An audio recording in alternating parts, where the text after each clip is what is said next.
Hey, just quickly, just the best, and we'll pray for for Brett Rumpel.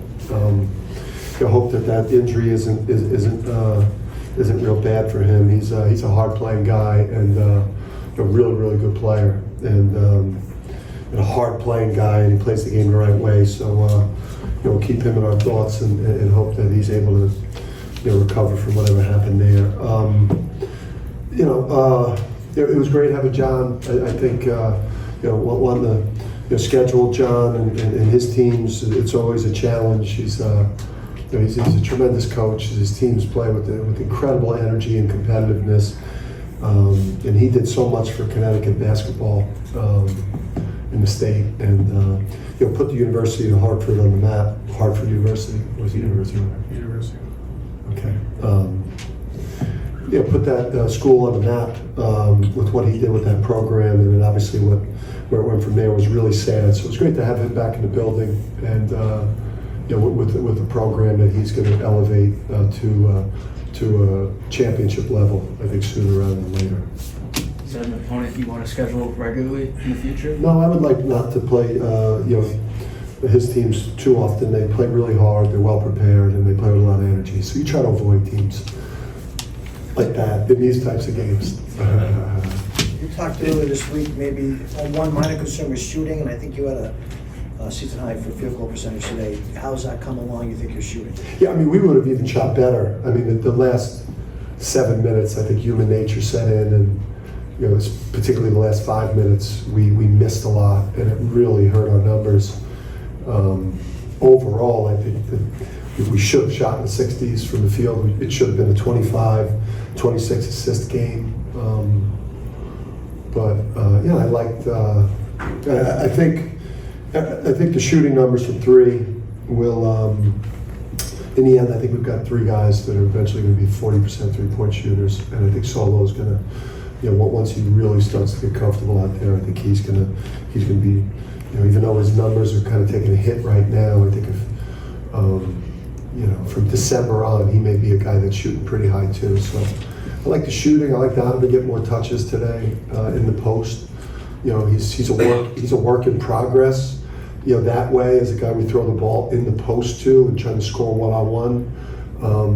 But we want to start trying to have that inside game, not just as a ball screen roll guy, but as somebody we could throw it in that eventually will command double teams. Dan, Tristan's one of your leaders, but obviously nationally he's not the first name that comes to mind when you think about Huskies.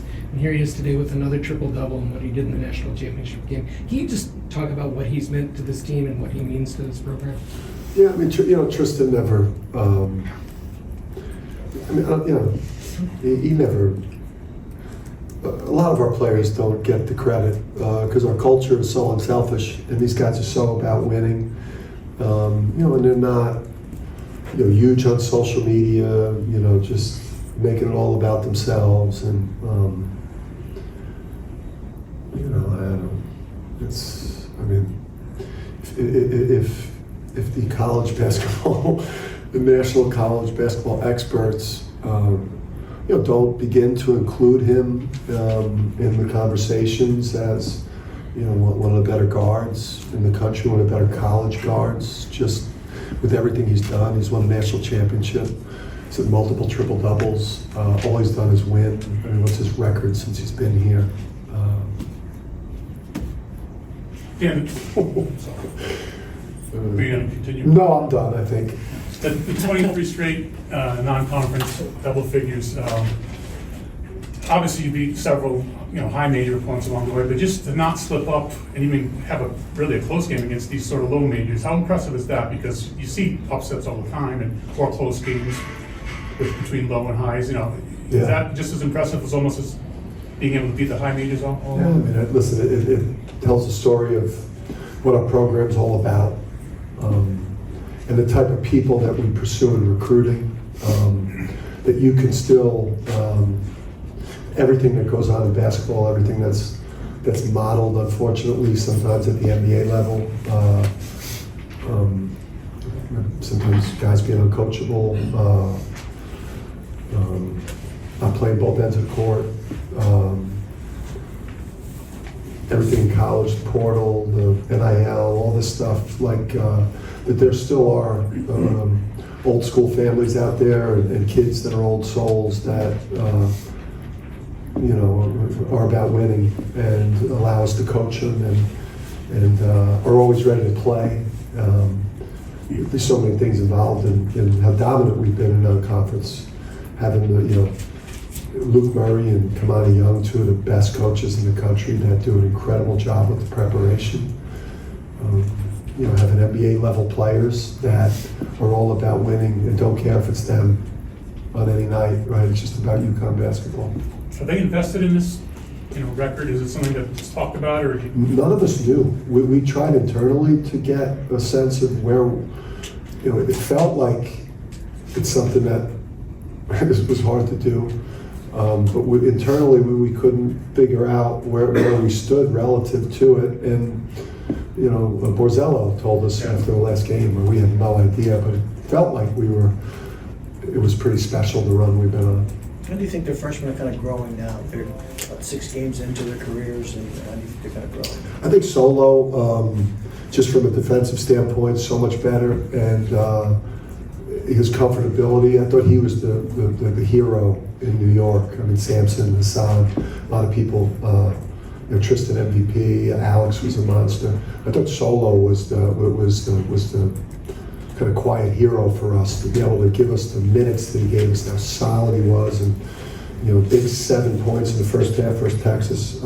So I think he's in a great spot. I think Stewie's starting to figure it out. I think he's getting better every day, and I think all of our young players. Alex Caravan's going to be a much different player in February and March. Donovan Klingen's going to be, again, Jordan Hawkins in November and December, he flashed. But by the time these guys get to the end of their freshman year, end of their sophomore year, these guys are going to be much better players. That's why I think we're a really good team right now, and I think we have great upside. I think we're going to get a lot better. Dan, after the Texas game Monday night, Alex was talking about how if Hassan didn't step up, you guys wouldn't have won that game. He goes for 11 points again today off the bench. What have you seen from him accepting this role and thriving? Yeah, I mean, he was, when you go to like most important players on this year's roster, in terms of being able to excel in his role, to have a veteran guard. You can't do this without a veteran guard off the bench. You can't be a top team. You can't compete for big things. You can't have a really good season without having a veteran guard that will come in off the bench and either stabilize or raise your level, who could be a pest defensively, who could get paint and create. And then he's made some technical changes with his shot, and I think from here on out, I think you're going to see a more confident shooter. I thought the way he's shooting free throws and that 3 today, I thought was big for him. Dan, you probably envisioned nights like this from Tristan when you first recruited him. Now that he's pretty much joined the ranks of the good Husky guards, how much further do you think he has to go? Yeah, listen, Tristan Newton playing all Big East level. But that's how you stay, at the top of the sport in terms of having a chance to have an elite season. He's a big guard. I think he's the best rebounding guard in the country. He's a well-rounded guard offensively. He can make threes. He can drive the ball. He's a tremendous passer. He's got a resume, a true resume of we're sports. We used to value winning. We used to value championships over just the raw numbers. Unfortunately, in basketball, especially at the NBA level, it's all about numbers. What numbers did this guy get? Sports used to be about the champions. We used to celebrate the champions more. And now this is a champion that is averaging, 18 a game, triple doubles. He should be talked about as one of the best guards in the country. But, people that don't watch the games, that just watch TikTok highlights, are the ones judging. They don't know shit. You mentioned Donovan's post touches. You got a bunch early, and you had 8 quick points. How much of a focus was that to get him going right away? Yeah, Donovan, just a foot. And, the thing with Donovan is that he broke, he showed what he's all about. He showed what our people are all about in the program by, really pushing and rushing himself to get back for the opener. And I think, you know, he didn't get much time on the court before he got himself out there, but that's the type of man he is, and that's the type of men we have in the locker room. So, you know, he's rusty. We're watching him getting knocked the rust off. And again, he's still a young player. What we're seeing from Donovan Clingan right now, compared to what we're going to see in February and March, is going to be that development that you saw with some guys last year. Dan, how much did you know about Manhattan St. Traynor coming into this game as a low major freshman, and what were your takeaways from his performance? He's been tremendous. I mean, he's really been just a guy that makes tough shots, great size. John's a heck of a recruiter to end up getting that guy in the program, and he's going to have just an awesome career there. And I think John uses him in a really, really smart way. Do you have an assistant, like, keeping you abreast of Tristan's stats and when he's one rebound away, that kind of stuff?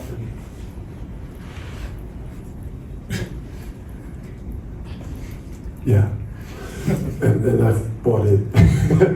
I just yelled at him, "You better get a rebound soon." And I think he heard me because he did nod at me.